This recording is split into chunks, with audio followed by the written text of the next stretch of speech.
Feature Friday. The freshest. And we are live.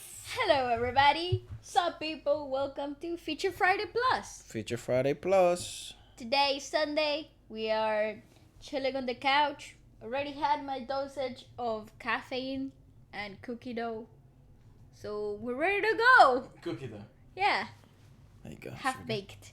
Very Half good. baked, huh? Yes. Yeah, you're on this whole. Very good. Keto diet. So Keto. good. I can eat so many things I never thought I could eat. Yeah. It's really good. It's really good. It's just no carbohydrates. Or sugars.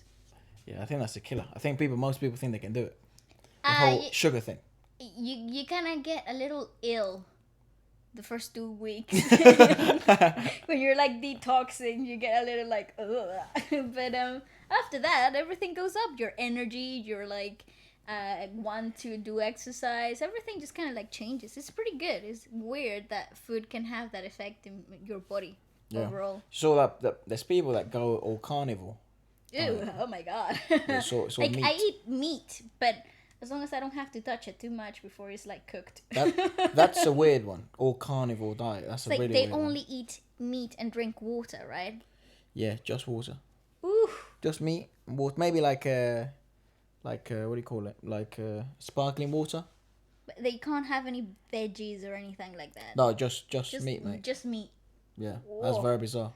It's very hard. I think that it's very what do you call it? You're literally eating for survival. You're not eating for the enjoyment anymore. Yeah, I mean the most famous case is Jordan Peterson. That's because he has this autoimmune disease.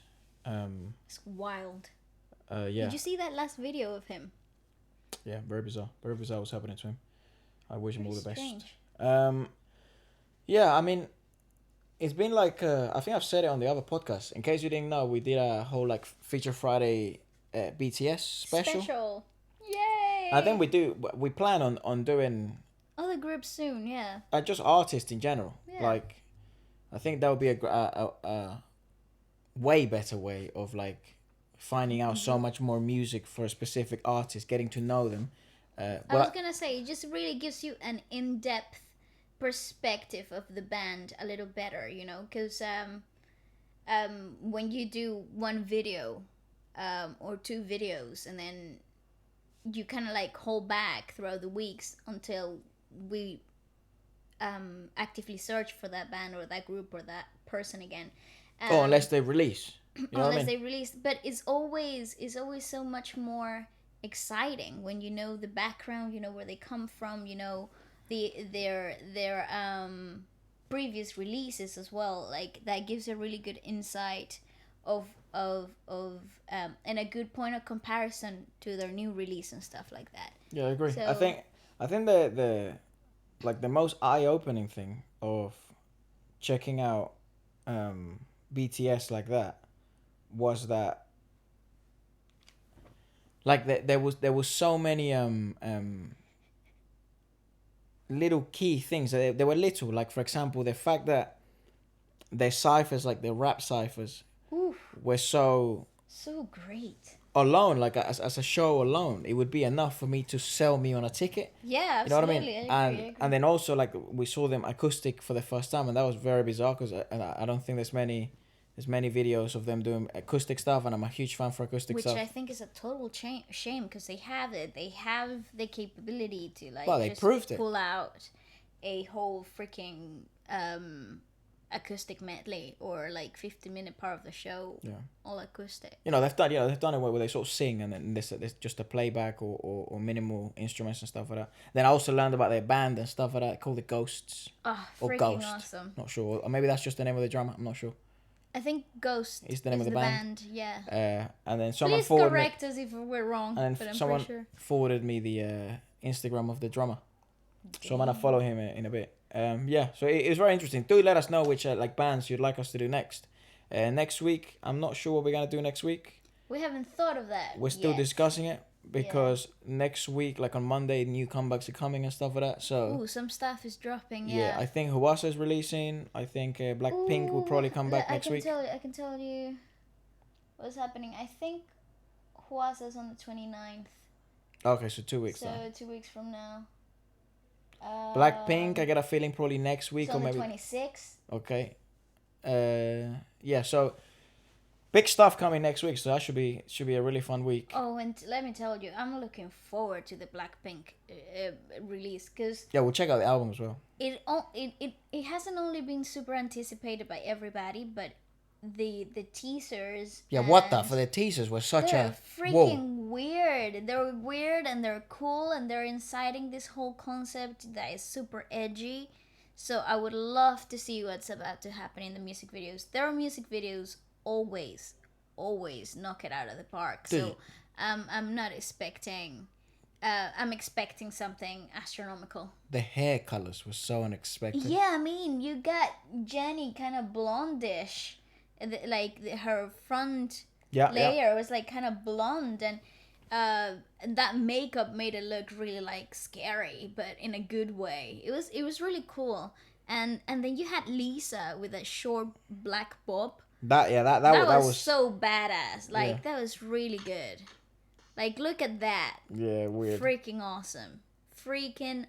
They're still and, trending, all of them. And Jesus. I was gonna say they're freaking trending. It's still they're there. like they're trending everywhere. So I just know that the second that song drops is gonna go. Where's Rose? So freaking viral. Rose had it blue, didn't it? Rose, she kind of had like grayish dark blue thing happening in her ponytail, but because it was up in a ponytail, it's kind of hard to tell exactly what color they dyed her hair. Just going to Blackpink's page. There's also on their Instagram. Yeah, the little posters. They're so freaking cool. Yeah, it's gonna be an interesting comeback, dude. I'm really looking forward to that. Because I think it's super anticipated. It's so much fun. I think the reason oh my god! I think the reason why they're so popular is because they always have a like when you think you've got them down and you know what they're going to do, they sort of boom, his was coming next. So yeah, it's like blue gray situation happening. This shit looks good. Jesus Christ, 3 million likes. Efra, how could you not? I mean, you've got like good artwork actually. From the second they started dropping teasers, right? They had Lisa in a red longer bob. So are they like wigs? I don't think they are. I think they were just teasing people.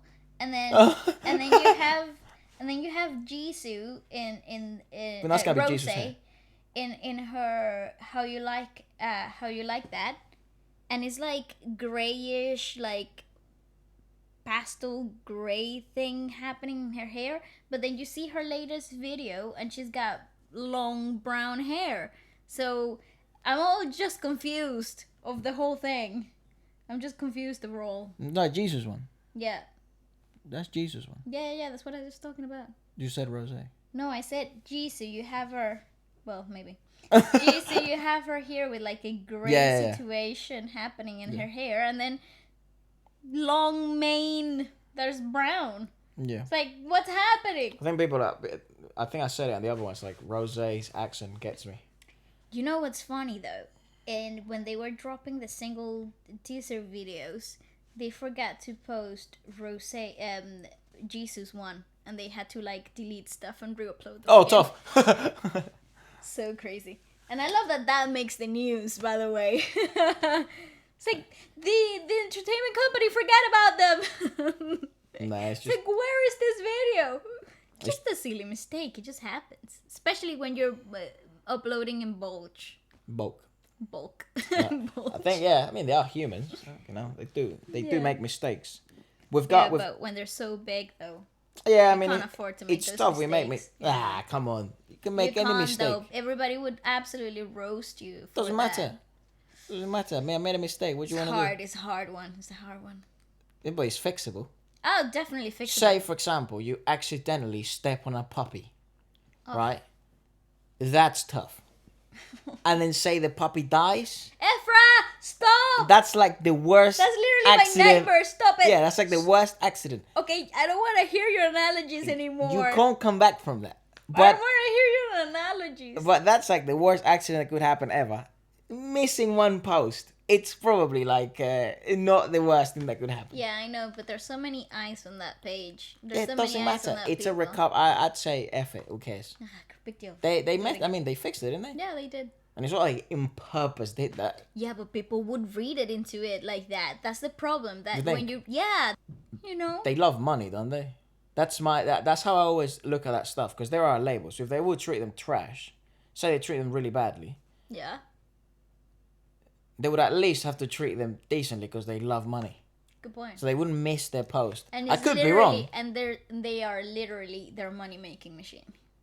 Oh yeah, dude. I think, dude, Blackpink with any label could just absolutely murder everything. I think the key is that they're with YG. You think? I think so. I mean, they've done it. Well, YG have done it so well. You know, They've done it. They've Big done Bang, it so many times. They've done it with Big Bang. They've done it with Ghost, 21. Is it Ghost Generation? No, Ghost Generation SM. it's SM. Right. They've done it with 21. 2 and 21. 21, that's right. They've done it with a bunch of other people. I mean, their solo careers like literally go off That's true. the You're right. rails every time they release something solo. They really do. They blow really it do off seem the to know park. what they're doing. Yeah. Let us know. Marketing-wise, Let us know what you think. YG as a label. You know, we're obviously always learning, and we keep research and stuff like that, and based on your opinions and things like that. Because I noticed that someone sent me a few messages about JYP and some stuff that's happening with GOT7 and stuff like that, and you know, there's Oh, you hadn't mentioned that. I didn't know that. yeah, it was like a trending hashtag. Huh? I didn't read too much into it, but yeah, and I read the message and stuff like that, so it's very interesting. Then you know, there's also like always scandals around like labels and stuff like that. Always, So yeah. it's hard for me to, at this moment where I'm, you know, still learning and stuff like that, to construct a well constructed opinion on that stuff. That's why I'm still thinking about it. I'm still listening more. I'm still reading more. So But yeah, if you've got any information and your own personal opinion about it, just drop it down in the comments below, because it's always but it does seem to be a common theme of sort of labels mismanaging or mistreating, or maybe not doing the best they can, or maybe from the perspective of fans. You know what I mean? I was gonna say the thing about that is that people forget that the label has more than just one band, one artist. Good point. They have several artists, several bands, several people to manage, right? So when they're working on one specific group, their attention's gonna be mostly on that specific group. And then the other groups will have to wait for their turn, because they're human. These people aren't machines. It's not an automated system. It really isn't. They really have to put all, and they've got sections and delegations and people that manage each group and whatever, and each group has a marketing team and a budget and everything, but as a whole, Yeah. the label will have to focus on whoever they want to push the most, because they know they're gonna make the most numbers, because they know what the outcome or the audience they're targeting. Like, there are certain strategies that people they go over people a little bit, because they forget that there's not just one artist, you know. Yeah, it could be. I mean, could be. If I don't know, because if that would be the case, then that wouldn't explain why sometimes the best bands, of the bands that do the most numbers, are sort of then withdrawn for such a long time. Yeah. You know what I mean? So I really don't know. That's just my opinion. That's just what I think happens, right? But yeah, you're right. It really doesn't make sense most of the times, and unless you're in the inside, you will never know, and things will never make sense. That would be an interesting conversation to have with someone. Say they're like from a label and then they sort of left, and now they can sort of talk a bit more openly about it. That would be a super interesting conversation to have. What's it really like to be in a Korean label that goes through the whole training process? Because they're very unique labels, Korean labels. Well, actually, there's a situation happening similar to what you're saying, with some girls from AOA, I think, and their label Jellyfish. There's some, they've got some problems, and they're on limbo right now. Some they don't know if they're gonna continue. They've told them to pack their bags and stuff, and so That they really don't sucks. know. And then some members that are inactive are willing to talk. So the thing is firing up a bit. And they're really, really famous. I think I think I would say, or they're former AOA members, something like that. Wow. So there is a whole drama happening about it. So it'd be interesting for our own time to read into it. That'd be brilliant. Just have a little more of an insight from the insider, you know? Yeah. Can you imagine if we? I mean, I'll be more than happy to try and get in touch with some of them and see. Absolutely, You know what I I mean? don't see why not. Even like Shoot your shot. even if they no in that sense. No, but no, like, no, but I'm saying, like, I get what you mean. come on, like, as if. No, but I'm just saying, not specifically them. Obviously, they're way too big and super Yeah, but famous. people that have been on the Yeah, inside. I'll be more than happy. So if you are that person or you know anyone like that, it'll be super interesting to invite them to the show and I don't know, have a talk to them through like a Skype, whatever you call. What's the cool kids thing? Zoom. Yeah, so that'll be super interesting. I think because it'll give, I think, to a lot of people and us, what's it like to come from that environment, A really cool in perspective. get out of that environment, and what's your life like now. I've seen videos like that. However, they're like 12-minute long videos where it's cut, Snappy, it's it's snappy, edited, stuff like that. yeah. And I have a huge problem with that type of stuff. Yeah, because that's how information can easily be manipulated to however way you want it to be. Yeah, I don't know what their editor's agenda is. I don't, Yeah. I don't know that. Maybe they're super genuine. I get fine, but I'm just saying there would have been so many more questions that I would have wanted. And I think when you do stuff like that, it allows also people to then ask their own questions and maybe follow with a part 2, or maybe you set up like a Q&A and stuff like that, and you can kind of go and riff with that sort of go.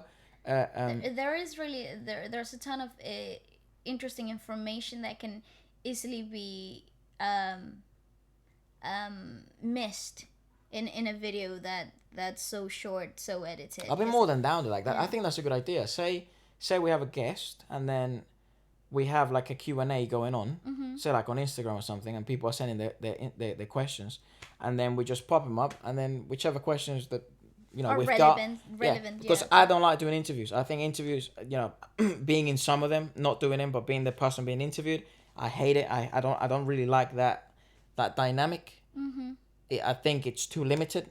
It's true, I agree. I think a conversation is way better. Yeah, of course, questions are gonna happen, but not like that. But then, if there's an incentive at the end to sort of a quick shoot, or maybe some topics that people would like us to cover, I'm more than down to that. So let us know if you like those ideas. We Absolutely. do. I have been having some guests in mind and stuff like that. Some really interesting guys, really interesting people from all over the world and stuff like that. So I am really thinking about that. But Exciting times coming ahead. yeah, but we gotta figure out some technicality stuff.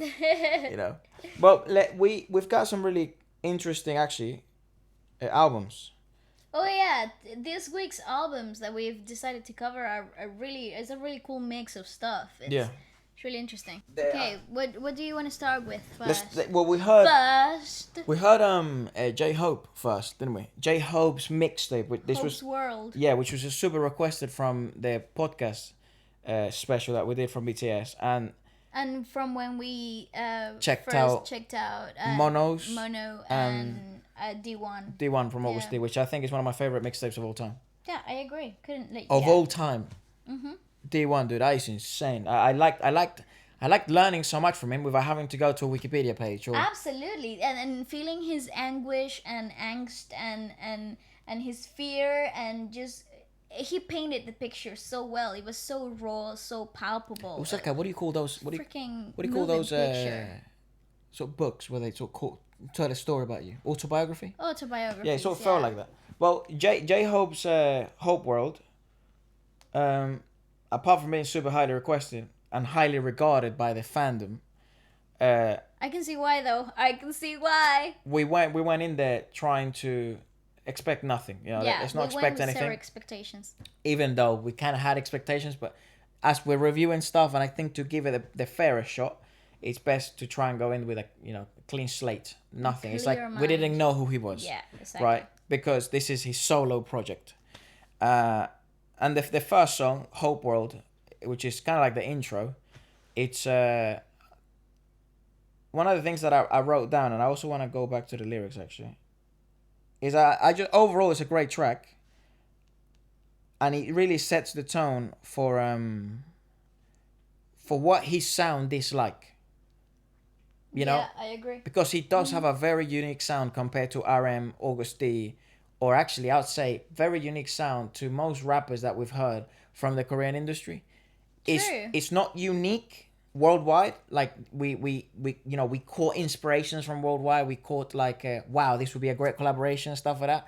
But it was like it's really JHOPE. I think this is, maybe correct us if we're wrong. Maybe he's got another project, but I think this is the most JHOPE. Of the J-Hopes. You know what I mean? Yeah. Of a JHOPE project. Yeah, I agree. It's in my opinion, I just said that it was super catchy and fun. That I love how commercial and lighthearted this track was. The beat was super fresh and it is a really cool sound overall. I also said that you can see the clear influences in him. Like one of the things that you guys, thankfully, that's why I love the comments, and please keep commenting and informing us, is that August D and RM, because JHOPE, it's he has a dancing background, Yeah. not a rapping background. RM is an underground rapper. August D, a purist. So it's like when you go in there, you're a dancer, right? And you have this sort of already type of gangster attitude. You have that voice, that great tonality that works for rapping. So where do we put you vocally? Yeah, and then you have these two great sort of people that you can look up to, like August D or RM, That already have a lot of experience in the field. in the rapping field, and you can see kind of the influences, but he really twisted and created his own sound. He's brilliant. It's great. And the cool thing about the lyrics, I was gonna say, is like the intro is, "My name is my life, a hopeful vibe, JHOPE." Yeah, Right? cool. A positive rather than a negative type. I live up to my name, but I ain't no price. I freaking love that. He's know, so good. Not a romanticist. An age without a hitch. I enjoy curses and vulgar language, but I don't do that in my music. Ah, that's very So cool. he's just saying, Here's me. I'm Take hopeful. it. I'm a hopeful man. I'm a cheerful dude. I'm the guy who's always in a good mood. Yeah, and it's like, say hello to my hope world. This is my world, my own story. I run 20,000 leagues under the sea. Okay, shout out to my hope world, whoever you may be. And It's freaking fire. the crazy Fire. thing that these guys are able to do is like they're able to mix rhymes in English and I was about English and Spanish, English and Korean really, really well. So lyrically wise, if you're someone that doesn't understand Korean, if you go just to the lyrics, you'll still be surprised. And I think that's where the August D influence comes in so vibrant, because he is a lyricist, right? So you see that like how can you pick up on those tiny details, right? It's so clever. And yeah, like you said, it has such a hopeful, vibrant, and such a different thing. Old school. Yeah, but it's such a different thing from anything BTS. Yeah, very true, very true, Like very true. I actually wrote here later on that is so weird to think that he's from BTS. Like when you listen to this mixtape, you think, okay, His sound is so different. awesome, Yeah. freaking awesome. This guy is unbelievable. But then you realize that you called yourself back into action, and he's the guy from BTS. Yeah. You know, He's you're J-Hope. like, Yeah. huh? Wait, it just doesn't click, because the variety and diversity of talent in that group, just every time they do something solo, they just prove to you that they're more than the label. They're more than BTS. Yes, You yes. know? And I think that's what makes BTS. So exciting. Yeah, I agree. Carry on. The next one, Daydream. I said very good style, clear sound, very unique. But the thing when you go with very unique, when you try to be too unique, you lose vision and you lose your path. Yeah, you lose the people. You lose people. Yes. In the making. When it's too weird, when it's too edgy, you lose people. You lose people's interest, because people don't like complicated. People want to listen to something and vibe with it. I agree. They don't want to be like, oh my god, mine effed. You know? Not all the time. Not You're all right. the time. And especially if you opened up your mixtape with Hope's World. You don't want something that's gonna freaking make you question your existence. Yeah. You know? So I weird thing actually, I said that you had kind of like a tropical Latino feel, and this is where I was really surprised, because it clicked. I was like, oh, it's this sound. It reminded me of Will Smith. Oh my god, that's what I wrote. Nice. Of what the hell was that? Prince of Bel-Air. Fresh Prince. Yeah, I said very late 90s influence, kind of like Will Smith. Also has a bossa feel. Like, you know, Couldn't like, agree more. yeah, a bossa nova, like Brazilian type of thing. Yeah, but faster. Yeah, it's brilliant. So freaking cool. Production wise, and his ideas flow so well. He's really. I can't believe he hasn't been rapping for like 30 years. Absolutely. Yeah, I think the fact I'd say that 10 plus though. no, I think the fact that he's had to be put on the grill. He literally went from not rapping to having to rap in front of millions of people. Yeah. So I think that creates maturity by hit. I wonder how truthful that statement is if he hasn't been rapping for 20 years. So please do correct me if I'm wrong. I couldn't find anything regarding to that. I could find just his dancing background. Mm-hmm. So do let us know. Maybe that was one of the things he used to do as a hobby, perhaps, because it's very unlikely. It's very natural. It comes very natural to him. Yeah. It's very unlikely. However, I don't know what it's possible. Also, but I don't know what it's like to be around the top dogs, and learn from them, and pick up from them. Yeah, what is like? Remember, they also have the training year. So yeah. So that if you weren't good at it, you got to a good point by the time you debuted. So. Next one was Baseline. Yeah, well, actually, in the Daydream, I just wanted to say that the chorus, the vocal lines is very similar to like a Bruno Mars type thing. Very good. Yeah. It's and the bass very line. good. Very good. Very good. Good job. And I said that the bass line slaps. It does slap, yeah. It does slap. I said, what a fresh project is such an enjoyable listening experience. And then Baseline. Baseline is one of the shorter ones. It's kind of like an interlude to some extent. It's so old school, but it's so good. I think, weirdly though, this would be a rap hit now. Mm-hmm. If you market it the right way. I think difficult though to do the Western rap marketing with BTS. Because of what they it would be a synchronicity issue. It's not congruent. They're not the girls twerking everywhere, flashing cash, saying swear words that don't have a meaning for contextually wouldn't make sense. Yeah.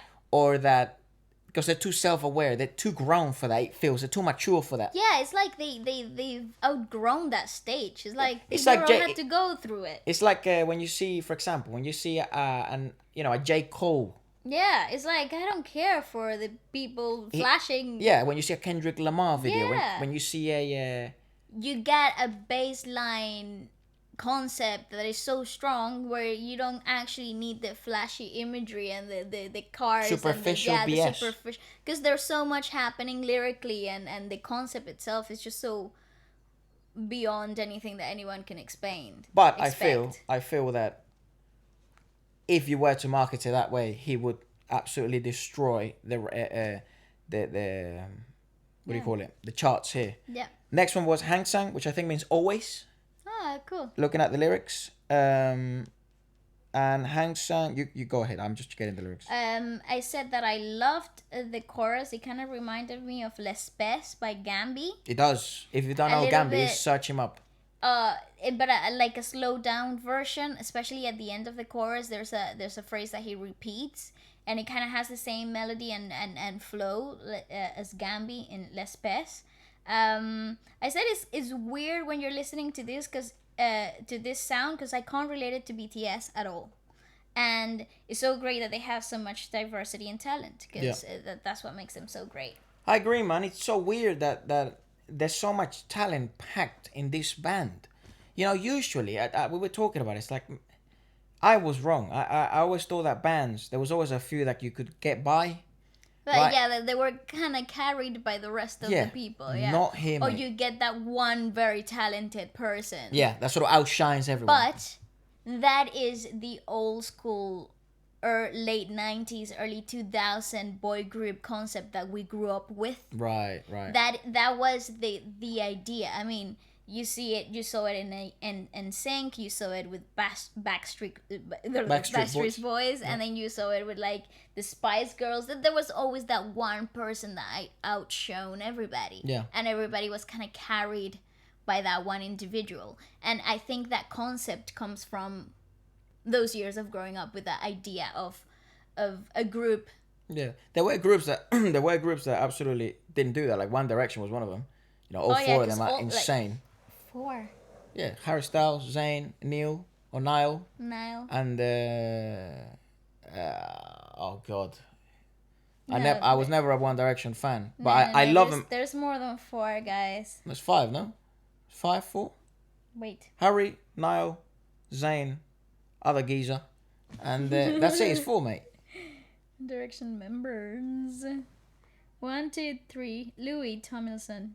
Oh, 5. Liam Payne. Liam Payne, and then Louis. That's it. Liam Payne makes great music. I love him individually. Yeah. I never liked One Direction. Never. But individually, all their projects are so great. Joke, mate. Absolute joke. Like, they fit every mood individually. Correct. Like, I mean, you listen to Harry Styles. I've been obsessed with his Fine Line new album. Like, absolutely obsessed. Zayn makes my type of music. Harry Styles feeds my artistic soul so well, and then you get Zayn, you get the sexy R&B stuff, low-fi idea of music. Louis Tomlinson is just commercial fun stuff that you want to go with, kind of rocky, kind of rocky-ish. It's like gives me. Is that the one that we saw? He was in a motorcycle. Yeah, like rockish, yeah. rock star type of style, and. Liam Payne is also very, very commercial, very London. Is so London. Is so nice. And then Niall is the great Irish guy that you. How could you say no to great Irish music? What's that song? It was a joke. He's like in nice a bar. to meet you. That's it. Oh, freaking awesome! But as One Direction, I never liked them. Yeah, weird. Never liked them. I just think they were too pop for us. They were too childish for us. You think? I don't think I was their target audience. I was too old when they were booming. Right. Okay. I was already like 17. I was like not into it. Could be. Yeah. So Hank sang great. He said the lyrics was like always with my dog, always with my dog, always with my thug, always with my dog, smash on the street. So this was a bit bizarre for me because, and I understand why you would say it's bizarre for me to link him to BTS because I never pictured them as people who would pull up on other people or you just have a gang talk. Yeah, they have a group of people that they which they're not, but this is how people talk. Yeah. This is how boys talk. So it just because they're and so you do self-aware. have your boys, don't you? Like every guy, every girl has their people, like their circle. And it doesn't necessarily mean that it is BTS. Yeah. So it's so cool. Completely agree. One of the things I said was you can hear influences, but he's got his own sound. It resembles nothing I can think of that's out right now. I agree. This is a great thing, but it's hip hop for sure. You know what I mean? Like it's nothing that's out right now, but it's hip hop. And this was 2018 when this came out. Oh, very interesting. So this mixtape really show who they really are. I kind of like I noticed in the ciphers, like. This is my style all day. I'm really surprised I didn't know this. And this is why I keep banging my head against walls. Because it's like there's so much rap that I don't know about. There's so much talent. Purists. You could say JHOPE is actually a purist because he's learning from other purists. Yeah. You know, and the way he raps is very unique. One of the things I mentioned was that so glad that projects like this exist, from them exist, and have the freedom to make them and speak freely on them. So I really like seeing them speak freely. Yeah, there's not that they really strip that mask of the idol identity away, and I like I said it before with I think it was when we first heard August D2 mixtape that I was totally blown away by the fact that there was no idol image, and I adore that because. You know them by the idol image. You know them by the respectful, good guys that don't swear, don't walk that way, don't wear that, don't do this. You can't talk about this topic. You can't diss other people. You gotta be respectful. So having this mask off is such a it puts them in such a vulnerable place, but it empowers them as well in a very antagonic form. It's beautiful. I really like it. Airplane, we've heard it, haven't we? Yeah, we've watched it a few months ago. I think maybe about 5 or 6 months ago. It was one of the first things that we watched BTS solo stuff. It was pretty good. Blue Side was a slow jam, sort of like an NF type beat. You don't know who NF? Search him up. He's good, bit depressive, but it's good. Fantastic outro. I said this is probably one of the best outros I think for this because it gave me good sound production. It does the job. The only thing I said was it kind of felt like it was the music in the back of an advertisement. I was gonna say I think it felt it felt like it was the nicest way to finish that album because it was so energy packed. Everything was so high speed. Everything was so yeah, so high energy that having something that was a little bit more mellow, a bit more laid back without losing energy, kind of like it was a nice melodic way to lay off the mixtape. It was him singing, wasn't it? I think so. Well, he wasn't really singing, but he's in the background saying blue. Yeah. So it leaves you on a good note. I say overall, good mixtape. Very, very, very solid. It's strong all round. I don't think any song is bad. I actually didn't skip any song. Like, I don't feel like I should skip any song. However, I do feel like I gotta listen to it again to get my favorite song that I could repeat all day. I think the one I replace Hang Sang, like that's the one I just listen to non-stop. I think my favorite has to be perhaps Daydream. Yeah, I agree. Yeah, it's not bad. Yeah, it's a good song. I don't know. It just had something so. It was such an enjoyable listening experience. So I don't know, that one really caught my eye. It kind of like got all my attention. Awesome. We've got now. Oh yeah, Stray Kids released. Oh yes. Let me just do this. Yeah, Stray Kids released. Thingy on, mate. Why? What thingy on? Back thing. What do you call it? Light. Ah. That's so embarrassing. We have done that. Say, I did that accidentally. I was in a train. And you're flashing people. Yeah, because people think that you're taking videos of them and stuff. I have this thing where you can draw a V, and then it switches on. Oh no! So, but it does whenever it wants it. Oh, that's dangerous. So say you're like, I don't know, just doing this or just holding it in your hand, and then maybe you're like, you're fiddling. You do a V accidentally, and then it switches on. You don't realize. And then people are like, "Oh, and you're filming me." I always carry my stuff in my hand. I don't put it in my pockets. Yeah. Okay. For some reason. Weirdo. My phone. I don't put it in my pocket. I just always have it in my hand. So it's always on. So it looks like I'm being one of those people that film. record everything or record a person or something. Oh. And a very nice lady so came over to me and she said, "You do know your flashlight is on." And I'm like, "Oh, it is." And she's like, "You're not recording, are you?" And I'm like, "Look, mate, if I say no, are you gonna believe me?" You know. Good tactic. Let's just move away from each other, and that's it. Just pretend this never happened. It's never happened. Right. So, Stray Kids. Got it. Stray Kids. I have this idea of Stray Kids, like this image of them being like hard hip hop from Double Knot. I remember watching that video and thinking, oh my god, it's just so much happening. It kind of like reminded me of like German rap for some reason. I think you did say that in the video actually. It's like, and I stand by that, right? And then you listen to the first track in this new album, Go Live. And I said, whoa! That was my first impression. It was. I had a lot of mixed thoughts coming into listening to the album. And I think they're a good example of what I think it's really good about the K-pop industry. And I also think about some things that I have some questions about from the K-pop industry. So, one of the, going for the intros, Go Live, I did say that it's a very weird display of tempo control. I said that it gave me a very underground vibe. That was very edgy. Bar to bar exchange yes. and level of bar to bar, very complex, very weird, very, very strange. It takes a lot of skill to do that. So it lets me know their rap line, a joke. Which, by the way, we were correct. They were a joke. Let's just keep going because it gets better. So, strange in your face, I said, but marketable. Right? Maybe this is what they want. This is what the market they want. Maybe their target audience is Korea, China, Japan. Hip-hop aligned type of... Maybe Thailand. I'm not sure. Let us know. I didn't dive into that because someone in the comments did say...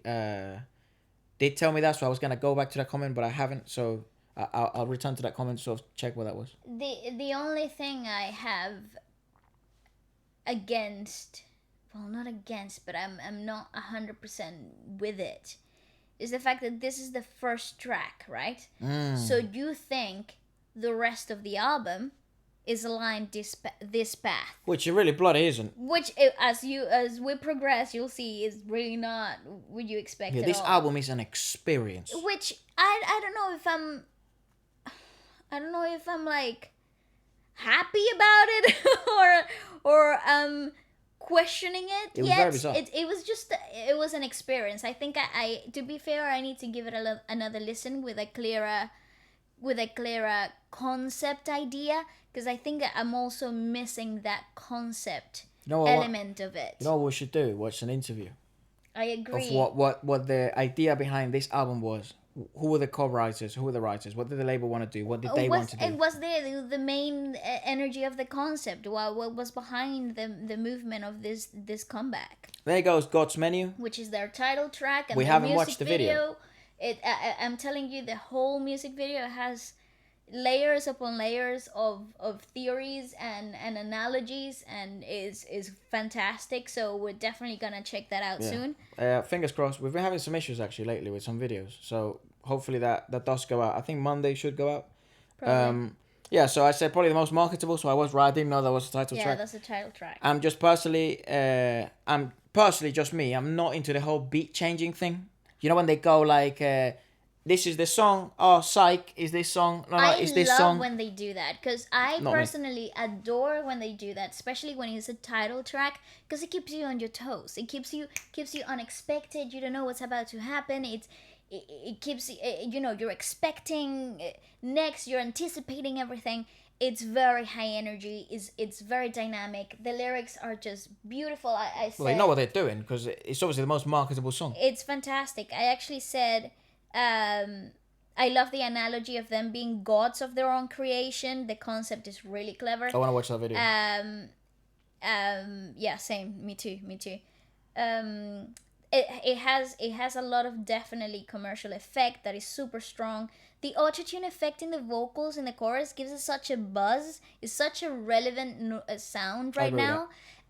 So it's nice that they included that, because it kind of has like a stigma, right? Like using autotune kind of has a stigma, but right now that's the sound that you want. Like that's an effect that you want to put. It's like putting on makeup. Is that thing that will make you relevant. So I really like that. It's very trendy. It's very trendy. And I said, can we take a moment to appreciate the beauty of Felix low and dark, sexy and super hot vocals? Cause God, it's written here. That's exactly what I wrote. So I've got evidence.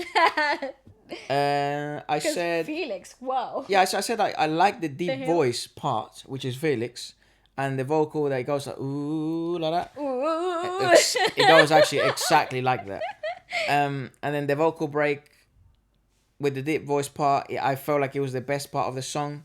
So good. To me, it felt like perhaps that should have been the whole song with that type of vibe. But I do want now that you're saying that, you're right. Maybe it is the perfect as it is. Yeah, I like it as it is. Then it carries on to Easy. I said good effing beat. Yes. Best song out of the whole first three for me. This should have been, I think, this should have been the first track. I thought this should have been the intro. I said cold. So much energy. Cold. I wonder, so mysterious and dark. It's kind of very hip hop forward. Very. It would, that's normally not my lane. That's normally not what how I get on with my life. But the flow is unmatched, and the rappers, the little dance break, middle 8 section was so iconic. I really liked it. I freaking really liked it. Dude. The rapper line is outstanding. Stray Kids rappers, what the they're a joke. You know what? I think most of them rap anyways. I was gonna say some I said later on is how are they good at everything? Yeah, literally. They literally, I think all of them can sing, vocalize, and rap. I think all of them can definitely sing because they do use that whole chanting vibe sometimes where they all sing, choir sort of thing. Not too sure if sort of the singers rap, but it wouldn't surprise me if they do, because the Their whole strength of the sound, rappers, yeah. it's insane. Like, It's very rap forward. it's such different delivery by everyone, bar per bar for bar. So that's difficult to do because you get easily contaminated by each other's sound. Yeah, yeah. So the fact that they stay so true to their voice, it's clean. It actually has the same bar structure than some Latino trap songs. Yeah, Did you notice I agree. that? I noticed that. With the auto-tune stuff yeah, as well. the little Bad Bunny. Yeah. Yeah, like actual pure trap. Pure. Yeah, I agree. Uh-huh. Then we went on to Pacemaker, which is my favorite song. Those two are my favorite song, Easy and Pacemaker. And I said this feels and sounds so much in line with the previous track. So I thought this is why, because the first 4 tracks, they're very similar in terms of strength. They portrayed a very strong rapping forward beat, rapping forward design, structure. So I was like, Very okay, modern hip hop, Yeah. very undergroundish, very edgy overall. so I yeah. thought, well, mate, we've gotten 4 tracks. This is what the album's going to be. So Absolutely, I agree. it says, as a very in line with the other tracks. It's like the vision's getting more aligned to me, anyways. More and more aligned the more you go down the album. And then the Just Run, that bit of the song, Just Run, that's sick. Felix delivery in most songs at this point is insane. Such a unique voice to that. I agree. He's beautiful. Like his voice. I can't put faces to name, but damn, that voice. And then I am learning slowly, because like those lyric videos helps a lot, because they put who's singing at the moment. Yeah. And then The Bang. color coded videos. Yes. Yeah. Bang Chang's high vocals. They make such a good contrast of Felix's voice when they do them at the right time. Yeah. It's just brilliant. It's So brilliant. It's really beautiful. I said Pacemaker, literally gonna give you a heart attack. The vocals are so great. This could have been the title track, easy. I said, I think this is one of the most marketable songs to me. And then I said, I freaking love Felix's voice. I'm not over it. He brings such depth. It's unreal. You should see Velasquez's notes. And then I said, why wasn't this a title track? Yeah. Can I want a Felix solo tape? Oh yeah, I feel like that voice for some, it just doesn't get boring, even though it's so consistent. You would want to say is monotonous, but it's not, because he Isn't. has so much depth. Yeah, I think it's really good. I think it's one of my favorite. Same as a Bang Chan's And vocals. Chan Bing's and Hans. Lino. Joke. Freaking like their lyrical rap, and their flow, they're rapping so quickly and everything that just fits so well. I freaking love them. I think Lino Great. mainly sings. Not too sure. Okay. Then it goes Airplane. And then Hans and Chan Bing's. So apologies if I'm pronouncing it wrong. Such good fast rap deliveries. Told ya. I feel those two, Hans and Chan Bing, are probably the most when it comes to speedy delivery. They're probably the strongest out of all of them. I'd say. Be fair, hard to say this because it's probably just one song. And it's literally, this is our first album by Stray Kids. We haven't heard anything from them. Yeah, a but- whole concept. Yeah, but that delivery they did there, that's hard. That's hard as hell. Yeah, that's like, too difficult. Yeah, not a lot of people can jump. That's on very that, difficult, yeah. and I don't even imagine what it's just. Again, I don't speak Korean, so I don't know what it's like to do that in Korean. But I'm just seeing it tempo control, tension wise in vocal. Yeah, breath control and delivery overall. Yeah. Yeah. So that's just what I think. Everything I say, it's really coming together. Again, everything's so consistent at this point. It's 6 tracks, 5 tracks, 6, I think. 6 where it's bam, bam, bam, bam. This is a rap album. Okay, cool. Yeah. And then everything's coming together very good. Felix stands out a lot to us. I said, because you were saying the same thing while we were writing notes. And then I said a nice serenading part for fans at the end, sort of at the end. Kind of describing how their music can take you everywhere, because that's what it's saying, isn't it? We're at Airplane, we can sort of take you anywhere. So I said that the chorus is super chilled. Really like where the song is placed in the track list, because everything up to now is so hard that it felt like it was the right place to put a song like this. But it wasn't any less energetic. It didn't lose tension. It wasn't still like a rap song. Yeah, it wasn't here bang a ballad, you know. Which is what Which it happens does happen. next. Yeah. Literally what happens next. So I kind of think I understand the placing of the songs. Like, yeah, we're going to put Airplane here, and then just to like lower the energy a little bit and work your way up to Another Day, which was literally the most random switch up, something that I was not expecting at all. Like, not one single bit. It wasn't a ballad. It was a guitar. So it was a guitar singer-songwriter song. It was so genre speaking. It was The polar opposite, dude. like you wouldn't put it in an album. Like That was a rap album. Yeah, that was literally just the song before was just a different concept. And this is the most bizarre bit. But can I just say, how are they good at Yeah, everything? that's at the most- literally everything. That's the most bizarre. I'm kind of baffled. Yeah. After listening to the song, I want a Sam Kim or a Super Junior Cry collab. Oh, Joe.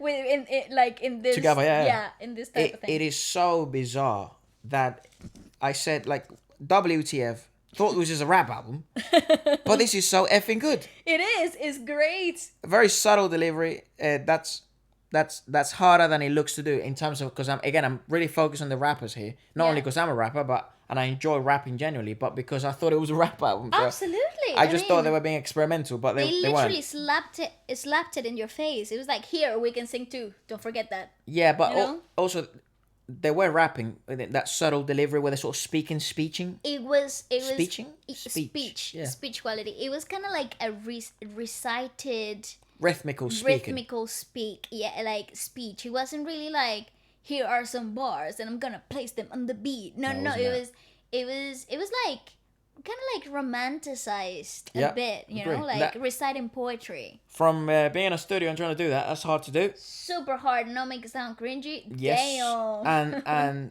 it really it's harder than it looks. And I said, so easy to break ambience. It's so easy to break ambience when you're trying to do that recitating, sort of like you're reciting something. So weirdly, this is one of my favorite songs of the album, even though I'm a rap fan. Yeah, and I thought it was a rap whole, album. And the whole album up to this point was a rap album. Then he goes into Phobia, and this is when I said, well, that was random. I really didn't understand the structural consistency now, because I thought it doesn't mean the song actually is bad. I'm just talking about the album structure and the concept of the album itself. Yeah. So and then I said it feels a bit random. I just didn't feel like it made structural sense. This doesn't mean it's a bad song. It's a good song, but it seems to me like this is a common theme in K-pop. And as someone who's new in K-pop, I have good stuff and I have bad stuff from being new to K-pop. The good bit is that I'm unbiased, and my perception of music, it's way different to theirs. Mm-hmm. Right? If we've only been hearing K-pop. Why did I do this? Look at that time. We've only been hearing K-pop for what, 7 months, 8 months? Yeah, something like that. So. And to this depth, definitely the first time ever. Like 3 months. And yeah. We've been like listening to this depth. So, and because we're consuming so much in such a short amount of time, you do notice patterns and stuff like that. And I said that because they're so good at so many genres and they're trained in so many things, albums sometimes feel like they have to fill a quota and they have to be a showcase rather than a concept. Yep, I agree. Even though they do push a concept. Yeah. But I just feel, and again, please do correct me if I'm wrong, maybe there is a reason behind this, but I like listening to this without looking too much into interviews or because I feel like if I'm not a fan, this album, hopefully I want other people to be turned into a fan. Because these guys, they serve the world. You want the unbiased people to become a buying member of their ecosystem. Yeah. They buy tickets, they buy the jumpers, they buy the albums, that are there ready to buy whatever they sell in your face. Yeah, which is that's how that band is gonna keep growing and gonna keep breaking records. That's what's gonna give them the longevity in this. Yeah. Yeah. So I said that sometimes it feels like a showcase rather than a concept, and it's like a cocktail rather than a concentrate. Is this a bad thing or a good thing? I don't know. Well, I said that this was perhaps the weakest in the track list. Yeah. Not my favorite. I didn't mind it. But the rap line really did pull it like together. Sure. So it kind of like the rap line and the delivery of these lines kind of like held the concept that we were familiar with 3 songs ago. Yeah. But so I understand why it's on the album. Like I understand why, because there is a sort of like an idea but it became a bit too Blurry. it became a bit too out of the concept for me. Just personally, this is just what I think. Maybe this is your favorite song. You know, maybe this is actually your favorite because song. it's so different. It takes, definitely. And if it is, please do explain your reasoning behind it. Why was this your favorite one? Did it make sense to you? Maybe it didn't make sense to us and we're just the weird ones. I don't understand. It could totally be possible. I mean, we're a little weird. I don't know. It just, at that moment, when we were listening, it didn't make any sense. And then it goes into TA. And I said, I just don't understand where this is coming from. Because all of a sudden, it turned into a very Pitbull, sort of like a tropical Miami pop song. And I want to rave. Yeah. It was like, what? Yeah.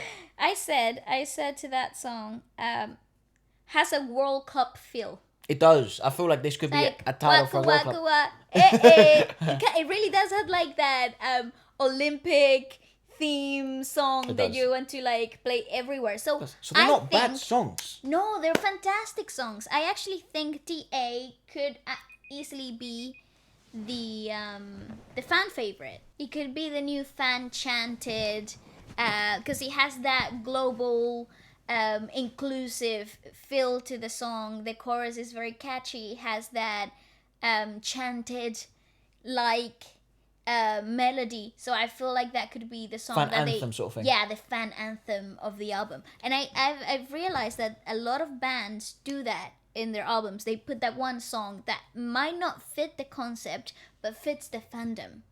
But it kind of like feeds the audience. It's like tailor-made for their fandom. So new listeners wouldn't get it off the bat, but people that have been since day one with the band would totally lose their minds over a song like this. That's a great counter argument to the argument I just presented of saying, you know, when I listen to an album, I want this to turn someone who wasn't a fan or someone who didn't know who they were into a fan. But then also, when you're a fan, you consume media in a better way to some extent. You get little Easter eggs. You understand little things. It's more meaningful to you. It's amplified. So there's a great counter argument to that.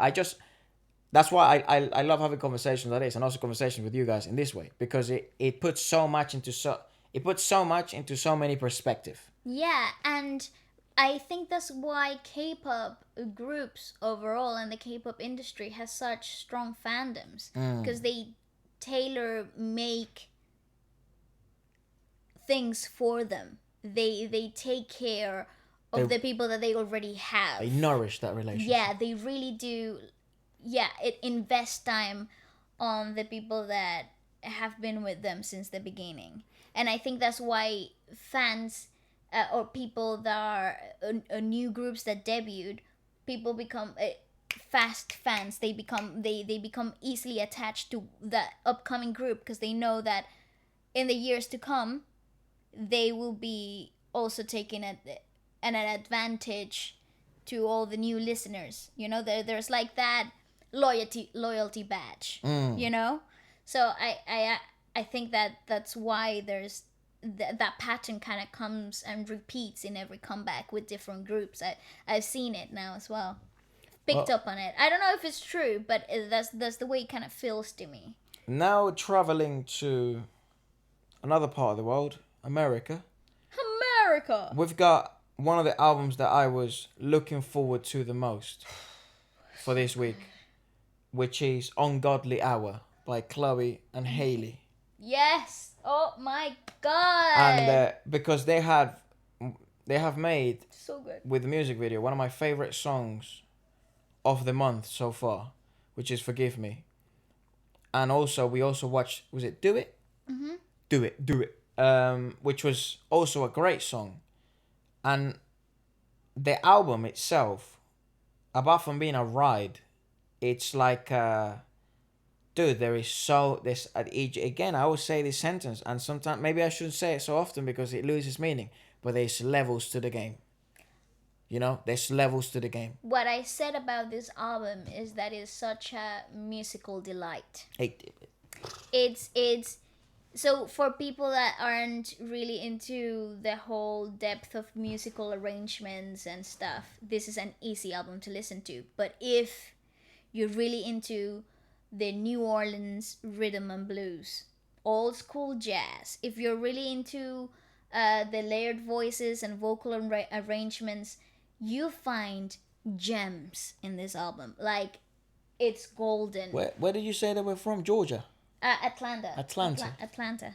Yeah, I They're think. from Atlanta? Yeah, I'm Sure. pretty sure. Let me have a look.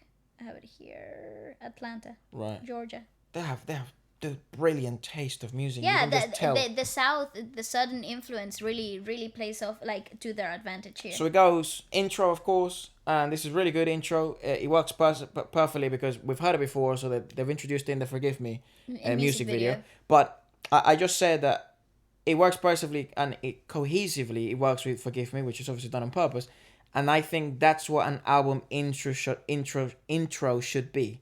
It should be about you bringing me into Your world. Yeah, the world that you have created. Whatever that may be. I said we need more of that idea, more of that concept in modern day albums. Lady Gaga did it incredibly this year.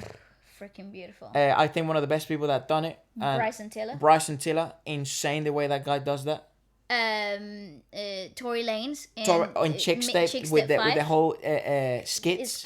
He's always done everything that. in that album was so great.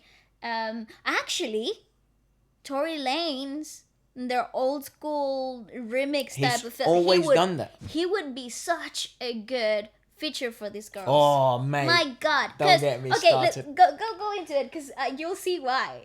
I'm pretty sure if you've heard the album, you'll be like, "Duh, of course." But yeah, go ahead. Eminem also does it insanely well with the skits, with the messages. Drake does it great. Yeah. Bryson Tiller would murder with some of these songs. No, not a feature. Yeah, but I'm just saying that whole idea of interludes and a story, a book, a movie. That you're totally sucked into this audiobook. I'd say probably the most cohesive album of the year is probably Lady Gaga's. Yeah, absolutely. The three chapters, the way one song flows into the other, the journey itself is just a ride. Yeah, absolutely. So guys, obviously I think one of my favorite songs of the month, as I said, Forgive Me, and I said I effing love that track. Maturity, sound, it's marketable, hit potential, R&B commercial enough without losing the showcasing of talent. Because pure R&B can be difficult to digest for people that don't like pure R&B. Yeah. That's why commercial R&B exists. That's you know, right. And that's why one of the most popular genres right now, one of the most popular genres right now is commercial R&B. Yeah. You know, definitely. So yeah, that if you want to watch our reaction of that and a review of that, go check it out on my channel. I said that it was just beautifully arranged vocals, and they sit so well on the track itself. Like you wouldn't really think the type of vocalization and vocal power those girls have would sit and fit so well a track and a produced track like that. And then he goes into Baby Girl. Yep. And I said it's so Beyonce. Forgive me for saying that, but it's so Beyonce. How could you not like it? Well, what I said was so clear. I didn't say actually the name. I mean, I know I did. I said Rihanna, Beyonce. Like I just said it's so wild how clear you can see and hear their inspirations. Chloe and Haley's inspirations and idols and influences in their sound, their voice, their the people they look up to. And I feel, this is just me, but I feel like they would feel so proud that someone like Chloe and Haley would look up to their music. Absolutely. And create such art. The amount of talent in those girls is undeniable. It kind of like they do have a relationship with Beyonce, don't they? I think they do. I think they were with Jay-Z. Yeah, they sang in some of their concerts for a couple of years back to back or something like that. It is like they do definitely have a relationship there. I said that the layered voices in this track, they're so great, like they're so smooth that you barely hear them, but they just you feel them. You don't have to hear them. You kind of feel them in the song, and they give that depth. They give that fullness atmospheric vibe to the whole song, which I said that it was very unusual combination. It was a very unusual chord progression, but the riffs and vocal runs are just so clean, so beautiful. And is that girl power vocal anthem like feel to it, right? So Yeah. like feminine power type thing. I really liked it. And I love the fact that it has that heavenly mixture of modern edge with early 2000s R&B that was so great, you know? I said, well, very similar to what you wrote actually. And the way we actually do the notes is we just listen to it and we're pretty much in a different couch each. We don't talk to each other because so we don't contaminate each other's ideas. Yeah, and then also it's just genuine then when we talk here. Yeah, you know what I mean? yeah. So I said, good vocal layering. It's outstanding layering of vocals and of like sub levels, as you said, sub levels of music. There's so much more music going on underneath the music, and The mixing is unreal. I feel like I'm going back in time, yet it's new, and I'm so happy this type of R&B is back. I feel like I'm going back in time. It's new. The beat production is very peculiar. It slaps. Not afraid to try uncommon chord progressions. Yes. They are true singers. I was gonna say what the most surprising thing for me was throughout, because I was checking the lyrics as we were going. Yeah. The most surprising thing for me is that they composed and wrote so much of this stuff. Brilliant. So Brilliant. that's why it's such a great showcase for these girls. Like this is the greatest way to portray yourself in the music industry. You're sitting in a really high chair right now. Dude, I'm gonna say, mark my words. Where this type of songs, the more they grow, and I think we're getting to like the best Chloe and Halle now. Maybe I'm wrong, but maybe their best is yet to come. I'm not sure, but this was insane. But up to this point. But mark my words, if this R&B does make it back, this type of R&B, and does become a hit, these are gonna be the anthems of future generations. Absolutely, I said seriously, later on. These girls are literally legends in the making. I don't know if I'm overshooting it. I have no idea, but I just feel that. That's exactly how I felt. I said later on that they're an unstoppable force, and what these girls bring to the table has never been done before, because they're mixing that golden era of R&B that everybody loves, and up to this day people sing like anthems. That's why Mixtape 5 was so brilliant. It was such a buzz, you know. And not only that, but you listen to like, you know, all 2002 R&B, the girls like Destiny Childs and you name it. You would sing along to them, you know. T-Pain and everything, like Usher, and you know, you got so many layers, so many things happening, and they brought that back. They twisted it and gave it a new sound. It's so fresh, it's so unusual, and yet it feels familiar. It hits that spot that you needed. Yeah. It's unbelievable. Then that track is followed by Do It. I said it slaps. We've watched it, so if you'd like to watch that, feel free to check it out on the channel. Yeah. And then it goes to Tipsy, and this is when you're really starting to see the what's the word? Artistry. Yeah. Their true form, you know, which is they take risks. They're experimental. They're singers. They're artists. They like to create pictures that are difficult and complex and abstract to understand, because it was a weird track, but it makes so much sense because it's about being tipsy. However, it is a risk you take when you're this experimental. You can lose people. We were talking about it earlier. You can lose people. It's not for everyone. It becomes an acquired taste. It's what you said. It's maybe people that are willing to give this a chance. It's maybe people that are willing to understand that it's a concept, that it's an idea. Examine the music a little deeper, not just listen to it. I think this is the type of music that you kind of have to sit down and digest. Yeah. Listen to it a few times and try to link lyrics and sounds to create one whole picture. I said that I love the chord progression because it's so weird, because it fits so well into the concept of being waved, you know, of being tipsy. It's true though. Like, how would you say that? And their vocals are so outstanding that it doesn't matter that the whole song keeps you guessing and keeps you wondering when it's gonna go next, because the chorus is so great. Also, the only is also the only consistent thing throughout the track. Yes. Right? So that dynamic, it's like being on a rocky boat, right? That's the picture I got. You were kind of in this rocky boat, moving forward and back, you know, side to side. You're kind of like not feeling the ground, but you get thrown a lifeline with that chorus. Yeah. And then you kind of cling on to that throughout the song. And because it becomes familiar. And because they're so vocally talented, they've got so much power and control over their vocals. It kind of it stops being uneasy, and it becomes a bit more of a concept, you know.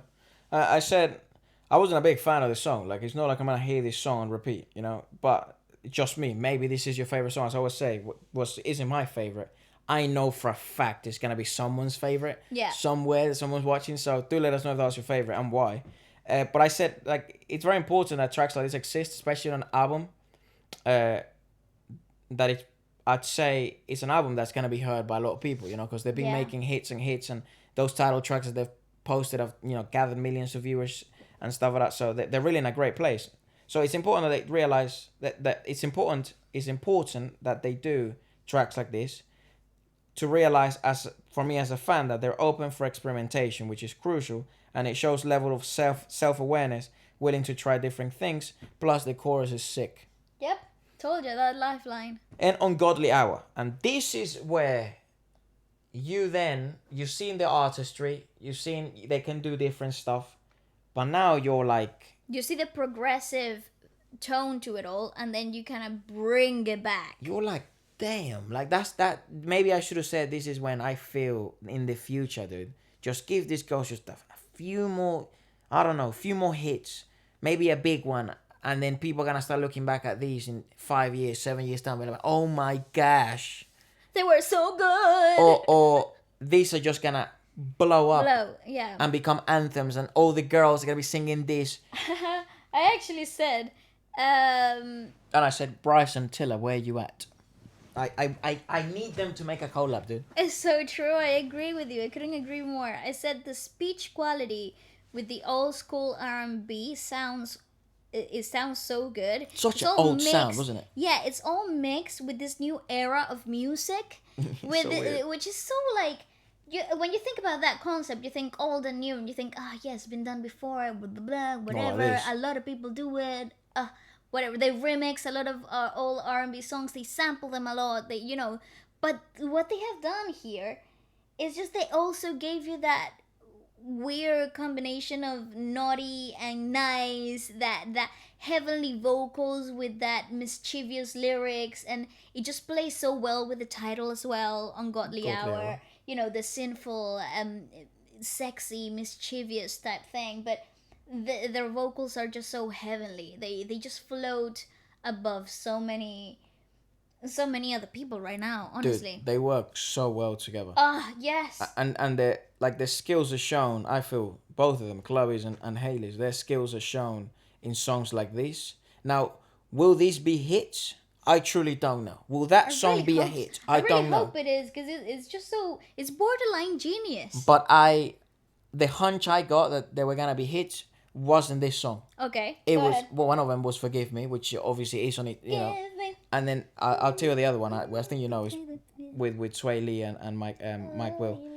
So, the things I just sort of mentioned were that, you know, will this be a hit? I don't know. Are these gonna be fan favorites? Probably, maybe, not sure. But there seems to be a consistency in sound. However, there also seems to be an evolution throughout the whole album that doesn't lose consistency.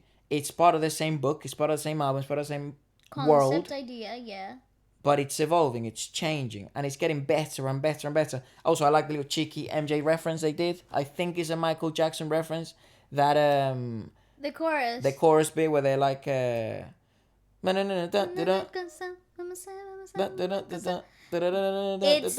similar. It's that has to be an MJ reference. It's similar, but they're not Saying using. exactly. Yeah, they're not using exactly the same thing. So this But is you what I'm can't saying. get They you just can't get use, that melody cleared though. They No just way. use the influences are so fresh and so on the surface that just make them so likable though. Who has used a Michael Jackson melody or a mixtape or a So many. Freaking Rihanna did it. no melody where they copy the melody? Yes, Rihanna did it in like what is it? Some on the replay. And she got it cleared. I don't know. I don't think she got it cleared. I think. So how did she post it? I don't know, Efra. I don't know. She literally used the same. Mama say, mama say, mama kasa. Mama say, mama say, mama kasa. Same thing. Yeah. Or maybe that's where I'm getting it from. It was obviously but Michael Jackson. That's a but Michael Jackson reference. There, I don't know. I'm not a for sure. lawyer, so I don't know how that works. But yeah, I just said that so far the album feels like expensive high cuisine food. Yes, 5 stars. It's Like, so good. You know, it's like it's an acquired taste, but everyone will be able to appreciate it. It's like those fancy ice creams, but who doesn't like ice cream? You know? Okay.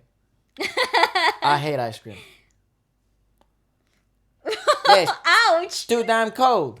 It's freaking beautiful. I could eat ice cream all throughout Actually, winter. I don't hate ice cream. I just don't like it. But I don't hate it. Like I would have it. There you go. Like a McFlurry or something. They are that. But it's so cold. They're so cold. Then That's not filming. It just finished. I'm gonna take you away. Yeah, it just finished. Music. Yeah, then it goes Busy Boy. Oh, that was really fun. I said it's brilliant. Feel like so many anthems are gonna come out of this album. For God's sake, the whole idea. Yeah. Sorry, the whole idea is teasing a bit. You know, teasing the whole idea of the boy, of the guy. You know, because she said you're never gonna be deeping me or something like that because you basically. I think he's got a baby. The guy she's talking about because she came across this guy's page, the girl's pages that he's dating. Okay. And he's flirting with them. And blah, yeah, blah, but I think that sense of the way she's using the word busy here is the same way we use it here in London. You're so busy in the sense of you're so like. You've got so many. No, you're so upping each other's business. Yeah, so busy. Yeah, why are you so busy? You know what I mean? Yeah. That's sort of how we use it here. I think that's what she was going for. I'm not too sure. I said that the interplays with the true origins of rhythm and blues. It does. Is so beautiful. And then it breaks into this great bop. The rhythm is unstoppable and the vocal runs are spotless. I can't help but think of Beyonce. Again, I'm sorry for bringing this up so much. I know I shouldn't bring other artists into it. I don't think it's a bad thing. But well, mate, we've just brought up like 20 artists. I know, but it's crazy. They're literally bringing the best era of R&B back and mixing it with a new sound. Shut up! You didn't write that. Yes, that's literally what I have written out. You stole here. that from me. No. I said it's like we're experiencing the best R&B, and they're letting us know that. Dude, we got one brain cell. Yeah, and the next one was Catch Up. I say way more modern, important track, not the most musically exquisite one, because it's not the most complex. You know, it's Sway Lee with vocals that are achievable. I think Mike Will probably produced this because he didn't rap, and I was so excited to hear him because it said featuring Mike Will. Michael made it, so I don't know. I feel like he would choose it. However, I think this would be a hit, and probably a video would be made from this. I'm not sure, or this would be kind of like the TikTok song. I hope it is because it's so relevant right now. Yeah, it's so trending. Sway Lee's a hit maker. Yeah, oh, definitely. So he brings such a freshness to the whole album because when you think about it, it's so layered with voices. It's so. Name me a Sway Lee song that you don't know. Well, I can't think of anything off the top of my head. Well, but you don't know Ray Shremmer because you didn't used to listen to that. But yeah, when but Sway if you play a Sway Lee song, I'll probably be singing it. True. Yeah. What I said about this, I said it's like I know I've said it before, but their vocal capabilities are so awesome, and they're beautifully showcased in this whole album. Yeah. The feature is so nice because it brings such a fresh Contrast. A male voice, you know? Yeah. Yeah, it's Fair really, enough. it's really cool. And it I don't know, his energy isn't as moody as I don't know, it wouldn't naturally fit into this concept Of the the album. album It really- had yeah. going on, you know, that moody, cloudy type of velvety feel to the whole album, right? Yeah. But he brought like a tropical Freshness, summer. Yeah. Then I said Overwhelmed, which is an interlude. Production level of this album is insane, and that interlude is just evidence of that. It's proof. Listen to that. Close your eyes. Joke. Insanely well done. Then it goes Lonely. I said all their beats slap, so I want to know who their producer is. Yep. Play this in your car or at home with a good sound system, subwoofer at 100%. Close your eyes or put some really good headphones on if you have them, and it will touch you. Like you're just gonna go to another planet. And that line where she says, "You don't have to be lonely to be alone." No, you don't have to be lonely when being alone. Or something like that. Genius. I just said the lyrics in this song just kind of hit home for me, especially in the way they sang through them. Yeah. It's such a vibe. The gospel backing vocals give such brightness to the whole thing. The easy breathiness of the voices also give fullness and depth. And it's just a treat to listen. It's a very relatable song, isn't it? It's Yeah. like, I had to learn to love me lately. Sometimes you wait by your phone. Yeah. It's like I told you, it just kind of hit home for me. And it had a And bit the- like an angelical gospel vibe That's at what the I end, said. actually. That's what I said. Those breathy gospel voices in the background is just beautiful. Dennis, don't make it harder on me. Yep. I said the golden ballad that you didn't know you needed. A new girl anthem in the making. Again, the depth of vocals it just go beyond my comprehension. Would love to see this on a live setting. I agree. I think that's the thing that made us the most curious. I want to see what they're like live, you know, because there's so much layering, there's so much ambience, there's so much stuff. So I want to see if they bring like a choir line. I want to see if it's just them Backing two. vocalists. We know from these little cover videos with crap sound that they used to do back in the day that they make bad sound amazing. Yeah. Like the microphone of a phone or a microphone of a camera. Or when they started having condensed mics and stuff, like they started producing stuff in their own house, you would think, well, this is the most vulnerable place that you could actually make a song They would murder. in. And they still sounded absolutely spotless. And they were like, what, 13? Maybe less. My gosh. Yeah, so it's insane. Levels. Yeah, absolutely. Then I said, wonder what she thinks of me. Mm-hmm. I said, dude, we've been traveling in time. I kid you not, we're traveling in time. I said, not a big fan of the guitar in the background at the beginning. Oh, no? no? I didn't like that guitar at all. And then, Oh. but then at the end, it made sense. I said goosebumps all over. That second verse came in so strong, I was not ready for it. The chorus is so unpredictable. I love the harmony work. They fit so well into each other. It's kind of spooky how good they are together. Their sound is so mature. Clubby is younger. I believe so. I'm not very Clubby, familiar with that. Haley. Haley. I think, how old is Haley? It's younger. 19. Haley's younger. Clubby. Yeah, she's 21. Oh wow, she was born. She's about to have her birthday. My birthday was this week. Her birthday is the first week of July. Oh, nice. So in about She's still 2 a weeks. Gemini. She's not 1998. She's born in my year. Cool. And then Haley was born in 2000. Weird, isn't it? Seeing 2000. 2000. Yes. But then they grew up with the golden era of R&B. They grew up with it. They did, yeah. As they were. Yeah, you're right. Yeah, They grew up listening to the freaking anthems that we listen to today in the club. yeah. At Then 4:00 in the morning, be like, I love this song. to finish the album, it goes with Rest of Your Life, ROYL. Wasn't really a big fan of the track. I was a bit like, I feel they should have put another interlude to finish the I album. agree. Something similar to what they did at the beginning. Not something that broke the ambience of the whole album, because it broke the ambience of the whole album. It was Yeah. very like kind of rappy. This is the song I could have done without. Yeah. I mean, Look, man. Personal taste. This is just my opinion, but this is the song I don't think this could have been a single. Like if it just didn't fit the whole idea of the album. I feel like this was probably a deluxe track or something like that. I don't know, because that's I use Google Music. I don't use Spotify or any of that stuff. So You're so weird. it just comes with Google Premium, doesn't it? Fair enough. And sorry, with YouTube Premium. So I thought, why not? And it doesn't let you know when it's a deluxe or not for some reason. I use Apple Music and Google Music and YouTube Music. But this Damn, you be splashing. You be splashing around. And I have different playlist in it both. Yeah, I do that. different Yeah, things. I do. That.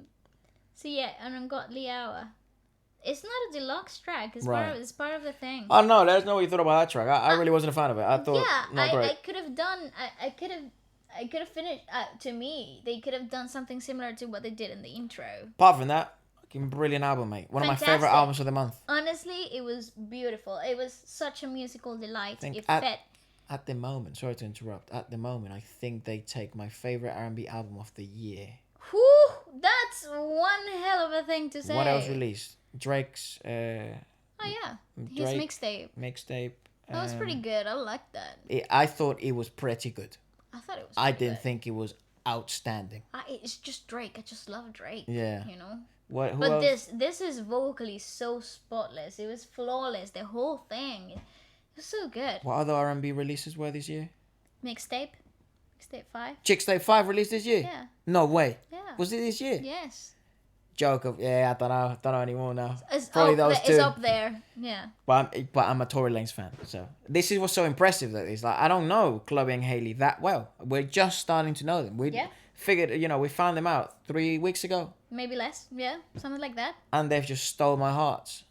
And it's not about their visual concept. I think it's more about what they represent musically, what they're bringing. They're into. pretty though. Yeah, Yeah, pretty. no, definitely. But I'm trying to strip it away from Oh right, you're saying the sound. visual. Yeah, the visual. Just looking at idea photo of it of them, all. that's why I'm like, they're pretty. They're beautiful and yeah, but then you add the fact that they're stunning and they have such a presence to them, and then you add the fact that their music videos are so beautifully directed.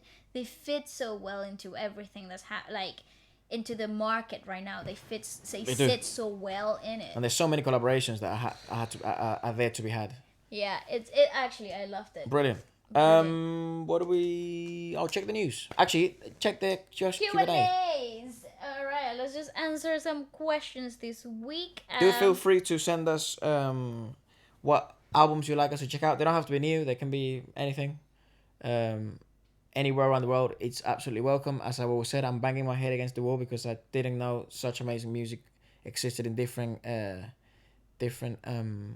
industries all around the world and stuff like that. So that's why I love this channel. We're really getting to know music worldwide. So do not be afraid to send your request. We'll most likely will check it out and hear it. So yeah, let us know which albums and anything you'd like us to check out. All right, what's your top 3 bands or artists right now? Well, this year. Right now. Right now. Today, as in today. Oh, right now, shit. as we're going. Oh God. I'd say like new releases based. Yeah, from this year. Like what has released. Okay. Probably Tory Lanez. Tory Lanez. In no particular order. Okay. Eminem. Eminem. And then I'd say Augusty. Ooh! Hot! For me, I would say... That's a tough... Jeez, that's tough. I don't know. It's hard. I'm gonna Just base based on it new off- releases, you know what I mean? Oh, I'm gonna base it off of my let's say this month, because I kind of change. Well, let's say the past 3 months. I would say it's probably Liv Volevek. you go. Absolutely obsessed with Bruno. everything that he's done. Here we go. There's a guy called Bruno. Bruno major. I have to say, I've been listening a lot to Super Junior Cry's album. So I want to fit more people in there, but I think that's my three. Takey. I've been listening to so much. Take it. I've been listening so much. And he just released a new Josh, song. we will check that out tomorrow. We can't check it out today. Too much stuff going out today. But we will check it out Monday. And we'll also check out some other releases that we've got. But yeah, I have seen your requests. We will check them out. Definitely. Oh, if I want to Take it. Dude, he's so good. There are so many things that I want to include in there. I mean, I've been listening to some old EXO stuff. I was listening to some really old EXO this morning. GOT7 released this year, didn't they? Yeah, GOT7. What's my favorite GOT7 I actually like Sworn Up by the Moon. Ooh, it's freaking good. Actually, there's so many K-pop things that I like. Sam Kim. I just discovered Sam Kim a few months ago, and it's like changed my life completely. That Dimash song with Lara Fabian, Ti Amo and, Così. what's the name of the other lady? Italian? Magni. No. I struggle with names. Yeah. I just overall, there's just freaking so much Too many. beautiful music. I could probably do a top 10 though. Yeah, I don't think I could. Are you guys a couple? No, that's my sister, and she's actually the older one. Yes. The older between the two of us. 3 years, right? Yep. 3 years, yeah. 3 years older. You're 25. Yay! What else? Can I be your friend? Yes, you can. How old are you? 22, and Valeska is 34. 25. We just stated that. What is your favorite part to live in London? I'd say I might change that question slightly. What is your favorite part to go out in London? I think if I could pick where to live, I'll answer your question as well. Yeah. But if I could pick, and everything would be like perfect, where to live in London, in like central, definitely London Bridge, a really nice. You hate the tube. But you don't have to get the tube if you're so rich to buy a freaking apartment in London Bridge. Yeah, true. You wouldn't have to take the tube. No, you would have to. You would have to. If you drive, a driver. If you drive in London, you're an idiot. Well, I'll be that idiot. I hate the tube. I'm not gonna take the tube to go anywhere. Probably walk. You can also walk everywhere in London. I'll be so fit. Dude.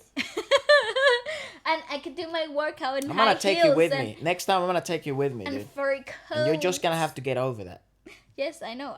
When I go, I kind of just do it. But you do it. I do it, but if I have to, it's not like you're scared. I know you just don't like it. I just don't like it. Yeah. I don't like being in closed Subway spaces. is a bit icky, but when you're in London, it's just part of it, mate. Spaces that are dirty with a bunch of people that are smelly and they take away your oxygen. Don't like it. But yeah, if I could live somewhere in central London, it'll be a nice apartment, very high up, in London Bridge, looking over the Thames. You know. Vale, that's nice. Plus the tube. And then what's your favorite part to go out in London? My favorite part to go out in London. You're gonna say Camden. Yes. I love Camden. People think it's trashy, but it's so much fun. It's not trashy. I love going out in Camden. It's just weird. It's a good night out. Kind of weird though. You're gonna gotta understand that. I'm a little bit me. No. The people that go to Camden are not weird. You just get a higher ratio of weirdos there. I don't feel at home in Chelsea. All right, fine. There's so many other places. Piccadilly, Oxford. My dress is so tight I can't breathe, so I'm gonna have a tiny sip of this drink, just so I look like I'm sociable, but I'm really not. And you spend like 40 quid in a little. In just one freaking cocktail that you don't 40. Even like. Not 40 quid. I might say you're from Don't like that. What is it? Oh, I hit something. Wherever you're watching from, let us know what the nightlife is like where you are. The party scene is. How expensive are drinks, or what's the thing to do? We know, like in Korea, the karaoke is big. Oh, you know what? Philippines is karaoke night is huge. Karaoke bars. Like live bands are pretty big in certain areas of Southeast Asia. The biggest thing in London is I call pubs. which are Not like only bars. pubs, but the clubs itself. The clubbing scene here is pretty big. Yeah, I'd say the biggest thing here is pubs though. Definitely, Yeah. definitely. You get great bars here though. Yeah, but you go to a pub for any reason. True. You can go for a pub just to catch up with your friend. You can go for a pub to watch a game. You can go. The pub is Oh, I got the shivers. is the forever hub. No. Is where you got to just socialize overall.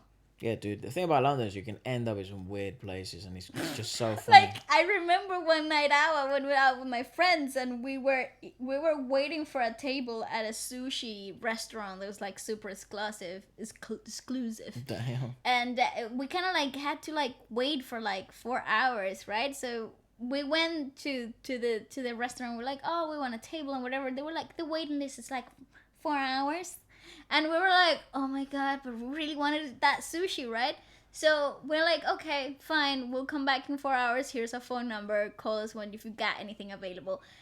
And so I was like, yeah. What sushi place this is? I'm trying to think. Don't say it. It's so good. Efra is like the I will best guess. sushi I've ever had in my life. It's like one of those fancy restaurants when you get everything's cutting in front of you and they're just like fresh. Around where? If you say the place, don't say the place. Around where, I will guess the place.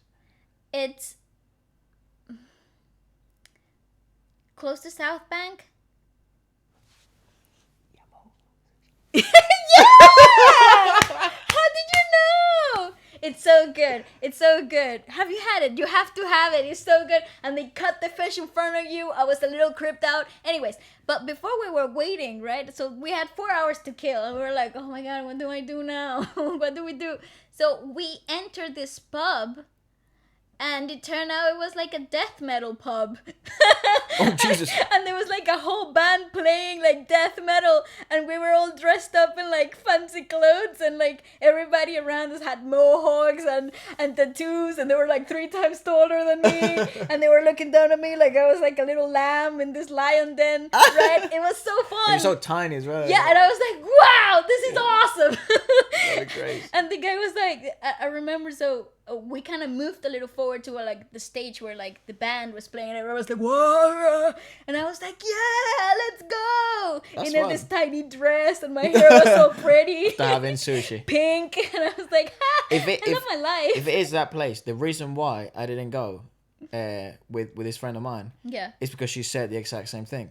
Yeah, the waiting It's hours like, is forever. Yeah. She said the exact, and I said, mate, no way. But we ended up having the best time of our lives in the death metal pub. It was the great. But from outside, it just looked like a normal pub. And I just thought it was like normal music. Have you been to one? I actually can't remember their name, but it's actually like it's called like the pee pub. So yeah. It's like a gay club, right? No, it just there's just a lot of penises everywhere. Yeah, that's the whole thing about it. Yeah, it's funny. Yeah, I've been to it too. Yeah, it's hilarious. Anyways, can you? Another question. This is fun. What's your favorite song that you've made? Oh, tough question. I think I am my own hater. So like picking a song that I find it's great. I really like this week's one. Yeah. What is it called? Love Station. Love Station. I like the whole concept of the song. Yeah. I like that one. Yeah, I like that song. Wouldn't say it's my favorite. My favorite. I don't know if we go way back, I think if I go way back, the first thing that we did here in the couch, and it was like, wow, this is so much fun. Foreign. I think it was Foreign. The first time that we just recorded something like seriously here in the couch, I was like, yeah, this is fun. I want to keep doing this. Yeah, and for that reason, just for sentimental value, I think if I heard it now, I'd probably think, oh my God, that's trash. But for sentimental value, I'd probably say Foreign. Yeah. Let's see. It was like episode 5 of Feature Friday. Like the first 5 ever. It was. And then last one will go. People were asking because if we're gonna do any other special Feature Fridays like we did this week with BTS, and the answer is yes. The answer is yes. We definitely will. Got a good one. We definitely will be doing other groups and Oh other yeah, artists. definitely, yeah, man. Not only Korean, not only K-pop, but from around the world. And we've already covered it, but just to confirm that, we definitely will Because do there are a it. lot of questions there. Yeah. This one. What were some of the problems you guys had when you decided to do music? So I feel what they're trying to say is, like when you decided to do music as a career and sort of leave everything. I didn't go down that path. I went down the athletic side. Uh, I guess if you want to know some of our background, we we were on TV a lot, performing a lot. We had a band. It's sort of like a what you call it? Folkloric. Folkloric teen band. But It's like it was a kids band that yeah, grew to be a teen folk thing. and it was actually it was doing very very well for the country, and we would tour around the country. And I was very young at the time, and we finished when I was about 10, 11, Yeah, I was 11. 14, 15. Yeah, that was our last season, and we were touring and earning and selling and selling tickets and doing the whole thing. Only at a national level, though. We never went international with the band. And also then we did shows and stuff like that. And then We did talk shows as well. We did a lot we of hosted our own shows. Yeah, we hosted a lot of TV shows and mini series. I remember shooting a lot of photo shoots and commercial stuff. So we kind of had a lot of like exposure in like the national. Yeah, never internationally. Never international, but we kind of like had a little bit of experience, I would say. Yeah. In that genre. Got to one point where it got so wild at one of our shows where we had to open for another band. Yeah. The crowd was about 19, 20,000 people. It was insane, but after that, we took other paths. Sort of life gets a bit more serious and stuff like that. And school started to get in the way. We couldn't tour as much because unless we wanted to tutoring. finish, yeah, in a school environment, which I think you did. You wanted to you carry on going You to didn't, school. but I did. I could have done with online tutoring and mail finishing my my diploma from high school. I could have done it. Yeah. Without having to be in school. But I loved school, dude, when I was a kid. But if I really liked it, so I kind of got pushed into finishing school as well, like in the regular way. Yeah. Then you went abroad for a long while to. Then I went abroad to like do a bit of classical training and vocal training and singing overall. So. And then we ended up here in London. Then we ended up here in London. And I went full time with tennis, ballet. Went full time with music. I decided to dip my toes for the first time into musical theater. And I think the greatest challenge of working together again after we took different paths, because you went to like the sports side of life and I went strictly to like the theater side of things, which I think is the artist life maximized, and amplified. It's just so opposite. It's so different from the background that we come from, like in theater you really, even though you're performing to a live audience, you're totally detached from the crowd, Yeah. You're totally detached. Can't interact. There's no interaction. There's no one-to-one feel. You can't see the people. You can only hear them, and then you kind of have this like sixth sense of the energy they're giving you back, But it's just such a different experience.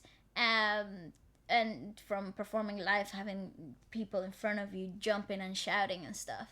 So when we came back, I finished my studies, and you and I kind of decided to make music. I think the weirdest thing was kind of staying true to our roots. I think that's perhaps one of the hardest challenges that we've kind of have to encounter whilst making music, because it sounds ugly, but you kind of become accustomed to your surroundings, and they kind of start influencing you and the way you think, and you kind of lose a little bit of like your background and where you come from, and you were shaped up to be. Yes, so it for me it's been a beautiful experience to really cherish my roots and all my background on where I come from and my music and the people that made me who I am today on all parts of the world, because I think I picked up a little bit of everything from wherever I went. So it's I think the hardest challenge has probably been that, and I've always really enjoyed working with you because you have such a different perspective of music than I do. You have such a different way of vocalizing your ideas as well, and you have such a way of writing that I couldn't possibly wrap my head around. So I think when we sit down to make a song or create a concept or something, we really get those two opposites and find that middle ground, and I love that tiny magic that we got there. Yeah, I think that's the sort of the key for us to keep improving as artists and keep sort of finding our sound and stuff. It's just not only consistency but managing that part where we come from such different worlds in our heads, and trying to make and then emerge into this sort of same world and create something that it's so different, so us, but yet so us, so it's gonna be a really interesting journey. It's been a really interesting journey, so and we're only at the beginning, but for sure it's been such a beautiful ride, I have to say. The coolest thing now is that we're not alone. Like, it's a journey, all three of us, you and me. So you, I mean, what are you watching? You, Catherine. And you and Catherine. I don't know, it's the only name sort of comes to my head. Because I don't want to name anyone that I. Of course not. You can't name people. I do know a Catherine. I do several Catherines. So I think they might think it's them. Oh, no. You can't say that. You gotta be a name like Pepita that nobody is, Or I find Pepita. Pepita. Anyways, I mean, it's been lovely. What news are going on? I don't know. Not a lot has been happening. Really? Yeah. But we can have a look. Well, I'm lying. I'm pretty sure a lot has been happening. Oh, no, a lot has been happening. I just don't know what's been happening in the music sort of world. What do we have there? Fresh Stream, new music from John Legend, Victoria Monet. Oh, yeah, BTS released. We will be checking out that on Monday. BTS released? Yeah, it's called Stay Gold, I think it was called. Oh, cool. 13 best things that happened in music in 2020, in the week of June. My birthday happened. That's the best thing that's ever happened to music. Not to music, just the world. But this is what it is. The 13 best things that happen in music. All right, incorrect article. My one should be most world event changing events. Efra's birthday. Go down. Let's see. Lil Baby's what? And Eminem shared his great. Oh yeah, with No Life Shack. With No Life Shack. No Life Shack, and he tweeted, and Eminem responded, and that's what I follow No Life Shack. I follow him on Instagram. I'm a huge fan of him. I really do go to him, for not only just opinions, but he's so entertaining to watch. I love the guy. He's a goat. And he's been asking. He did this sort of like video where he DM'd all these famous rappers. Yeah. And, Joyner Lucas replied, and Hobson replied, and I'm not sure who else. A lot, a few of them replied. Eminem replied. But when he sent a DM to Eminem, he didn't reply. Because I don't even think Eminem manages his Instagram. That's what No Life Shack said. So then he posted it on his Twitter and to promote his video. Sort of like, I made this video DMing rappers on what their greatest of all time list is. And then Eminem just decided to reply to that. Like, twice. Die. Not once, but twice. Crazy. Die. Yeah, and it was insane. His list was Lil Wayne, Tupac, Royce the 5'9", of course, Jay-Z, Redman, Treach, Cool G Rap, Notorious B.I.G., of course, Crooked, LL Cool, Nas, Joyner, Kendrick, J. Cole, Andre 3000. I was just listening to a song of him when I came here. He's so good. Rakim, Big Daddy Kane. I mean, it's just insane that he had like 2 lists. It's crazy. It's just wild. What crazy. else happened? And that he didn't put himself in there, I think is even more insane. Cardi B teased some new music. Awesome. What was it? In featuring anyone? Innovation of privacy be on its way. Right. Well, coming on Twitter. Katy Perry, Black Eyed Peas. Black Eyed Peas Black Eyed released a Peas released song with Maluma. Yeah. I know. I have it saved. We will watch it tomorrow. Coming soon. Billboard picked the 20 greatest final Hot 100 number one hits. Interview with Black Eyed Peas, talking about global approach with their new album. I freaking love them. Brilliant. Can I just say I've been a Black Eyed Peas fan since I was like 8 years old? Yeah, since 2006 maybe. I was like 9? Yeah. I don't freaking know how old I was in 2009. Yeah. It's just because our parents loved them. My dad adore them. Yeah. I adore them. I grew up with their music. What else? Alicia Keys and John Legend battled it out in Juneteenth versus Special. What is that? No idea. Finally, piano playing powerhouses Alicia Keys and John Legend faced off in a more than 2 hour battle for the latest edition. In a time civil unrest throughout the country, Alicia Keys and John Legend's versus event was a healing balm. Certainly, I couldn't agree more with that. They're beautiful. I adore them too. Also, two artists that I look up to and I admire so much. What about in the K-pop world? Let's see what's happening in the K-pop world. It says that it's loading. Okay. So BTS will melt your hearts with their new romantic songs. Everything you need to know about Blackpink's highly anticipated comeback. I can't wait. Go down. No, down. Johan Singer. Down. K-Town. Johan Singer and K-pop band TST. Oh, passes away at 28. No way. God. This is sad news. How did I not know about this? Click on it. How did it pass out? I mean, pass away. Sorry. He didn't pass out. The news in South Korea said no cause of death has been announced. Oh. June 16th. Gosh darn it. Name my birthday. I can't believe we missed this. How come? Latest tragedy of the to hit K-pop. In recent years, a host of young stars have died. If you know someone, it has to do with suicide? Well, there hasn't been any cause of death. Oh Jesus Christ! Announced. They just asked for privacy. Fair enough. For the family and stuff. Like, so weird, isn't it? How like that would make the news. So when you pass away, I don't. It's very tough. Monster X voices support for BLM. Jimin dishes on BTS's new album thanks to fans Festa. Wait. Jimin dishes on BTS's new album. What? They're gonna release a new album? No. Is that what that says? No. I think you're reading that wrong. I'm sincerely grateful for our 17th anniversary. I'm grateful that you've made... Sorry, I thought you wanted to read it. Go ahead. Oh, thank you so much for supporting us. Blah, blah, blah, blah. We're going to be all together. Make that happen. I hope that it can be... Blah, blah, blah, blah, blah. I can't read that. See you later. So, yeah, I think that's what's happening. Wait, hold on. Lady Gaga and Blackpink... Oh, yeah, Sour Candy released a lyric video.